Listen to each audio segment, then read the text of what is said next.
Sir Topham Hatt sat in his office listening to the noise outside. The passengers were angry. The station master came in. "There's trouble in the shed, sir.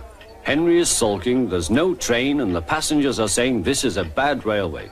"Indeed," said Sir Topham Hatt. "We cannot allow that." He found Gordon, James, and Henry looking very cross.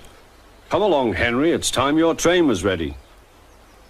"Henry's not going," said Gordon. "We won't shunt like little tank engines. That was Thomas's job. We are important tender engines.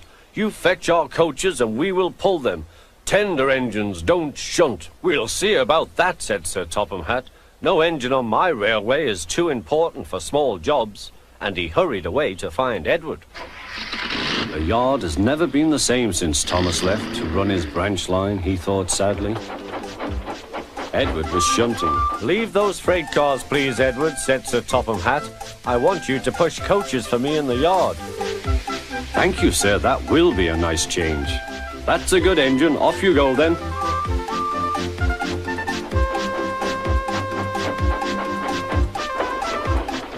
So Edward found coaches for the 3 engines, and that day the trains ran as usual.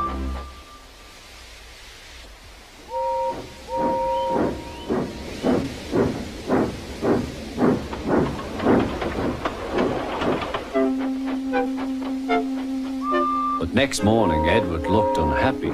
Gordon came clanking past, hissing rudely.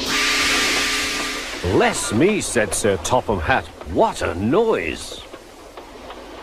"They all hiss me, sir," answered Edward. "They say tender engines don't shunt, and last night they said I have grey wheels. I haven't, have I, sir?" "No, Edward, you have nice blue ones, and I'm proud of you. Tender engines do shunt, but all the same, we do need another tank engine here." He went to a workshop, and they showed him all sorts of engines.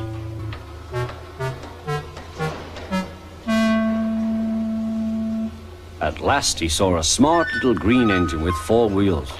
"That's the one," he thought. "If I choose you, will you work hard?" "Oh, sir, yes, sir." "That's a good engine. I'll call you Percy." "Yes, sir. Thank you, sir," said Percy, and Sir Topham Hatt brought him back to the yard. "Edward," he called, "here's Percy. Will you show him everything?" Percy soon learned what he had to do, and they had a happy afternoon.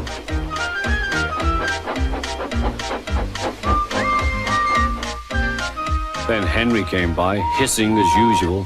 "Chee!" went Percy. Henry jumped and ran back to the shed. "How beautifully you wheeshed him," laughed Edward. "I can't wheesh like that." "Oh," said Percy, "that's nothing. You should hear them in the workshop. You have to wheesh loudly to make yourself heard." Next morning, Thomas arrived. "Sir Topham Hatt sent for me. I expect he wants help," he said to Edward. "Shh, shh.